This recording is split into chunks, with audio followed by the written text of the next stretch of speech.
Some news just coming in. The order has been reserved on Partha Chatterjee and Arpita Mukherjee custody. Their ED custody came to an end. Now the ED has sought extension of the custody and the order has been reserved.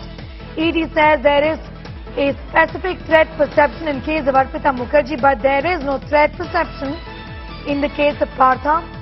The ED has told the court Partha and Arpita entered into partnership and formed a company. We have also recovered phone data and are inquiring whether these firms were involved in money laundering.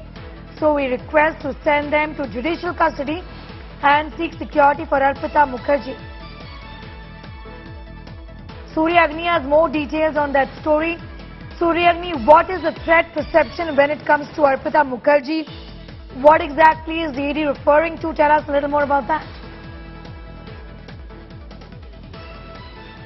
Well, Sneha, if you just look at the entire course of investigation, the ED has on record, even on the last day, the ED's lawyers had completely stated in this particular courtroom as well, that it is Arpita Mukherjee who is comparatively cooperating with the agencies in comparison to Partha Chatterjee. So all the raids that you see, we can state that the information about these residences might have been told to the ED by Arpita herself, and maybe that's the reason why they have gone ahead with this particular statement that she is way more, she is comparatively cooperative. Secondly, coming back to your question, Sneha, if you remember, on the first day when she was given, police custody in ED's,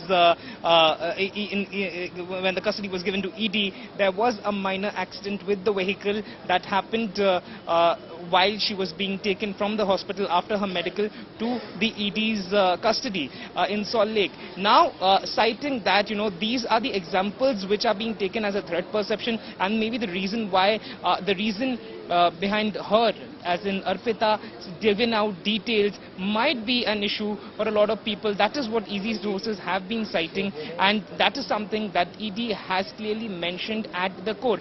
And thirdly, and most importantly, the ED has asked for judicial custody of both of these individuals, Partha Chatterjee and Arpita. Arpita's lawyers have not called for a bail. They have not prayed for a bail. However, Partha Chatterjee's lawyers have called for a bail, citing that he is a 72-year-old man who has medical issues, has medical ailments, and he's not going to run away from this investigation. He's not going to run away from the city. He has resigned. He's no more in power. He's not. He's not a MLA, he's not a minister anymore, and he's also contemplating that he may resign from this post of MLA, and citing these reasons, the Partha's lawyers have claimed bail for him. Back to you, Sneha. Surya Agni, as far as the money laundering allegation is concerned, just give us an idea about in which direction are the investigations headed in that sense.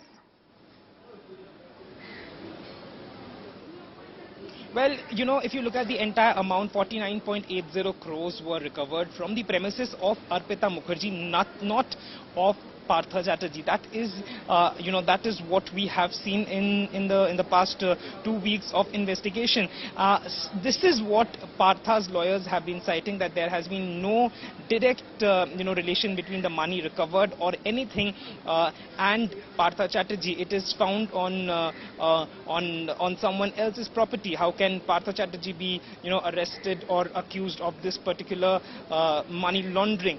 Now, what the ED claims is that there are 31 LICs of Arpita Mukherjee where the nominee is Partha Chatterjee. There are multiple deeds, joint deeds of Arpita and of Partha Chatterjee going back to 2012.